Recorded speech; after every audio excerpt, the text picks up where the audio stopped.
Саламатсызбы? Ставка койгон оюн жок болуп жатабы? Анда сиздерге 1x Games'ти сунуштайбыз. Сиз бул жакта оюндарды ойноп, көптөгөн баалуу белектерди утуп алсаңыздар болот. Андыктан чамдаңыздар. Саламатсыздарбы, урматтуу шоу бизнес сүйүүчүлөрү? Эгерде сиз биздин каналда биринчи жолу болуп жатсаңыз, анда подписаться басычын басууну унутпаңыз. Бул сиз үчүн оңой эле, а биз үчүн абдан керек. Каналдын өнүгүшүнө салым кошконуңуз үчүн чоң рахмат.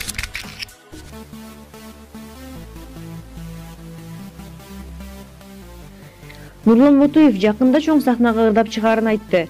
Жакында эле Нурлан Мотуев өзүнүн интернеттеги баракчасына жандуу ырдап катылып жаткан таланттарды элге ачыктап чыккан эле. Анын ырдаганы тез эле интернетке тарады. Аз өтпөй көмүр көрөлү ырчылык өнөрү тууралуу интернетке жазып, жакында ыр жаздырарын белгилеген. Биз бул тууралуу Нурлан мырзанын өзүнө кайрылдык.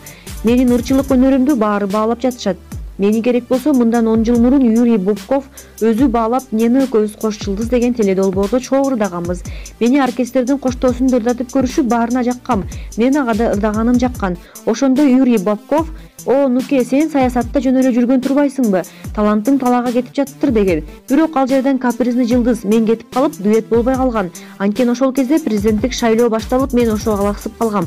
Анан Юрий байке бир айда 2 күндүн биринде чалып чакырат. Мен кашайып бошобой калам. Анан Бобков: "Ай, Нина жакпай жатса, Ралия менен дуэт ырдабайсыңбы" деди. Мен тиги жакпайт же бул жакпайт дебейм. Болгону убактым болбой жатат дедим. Ошентип ал долбоор калып кеткен.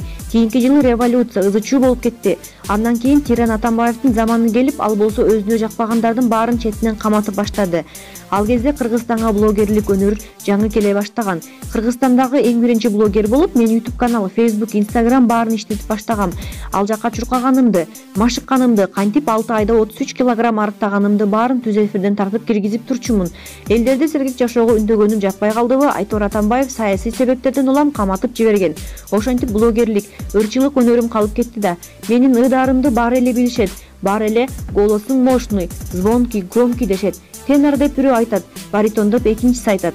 Тенор же баритон экенин ким териштирип жүрүптүр? Мен деген элдин чыккан чыгармачыл адаммын да. Эми азыр деле кеч эмес. Карантин бүтөр замат мен ырларды жаздырып, чоң сахнага ырдап чыгам. Көрөсүң го. Өткөндө деле бир ырдап интернетке кое берсем, бир жумада эле 1,5 миллиондон ашуун көрүлүптүр. Анын 80-85% мактаган пикирлер деп жооп берди ал.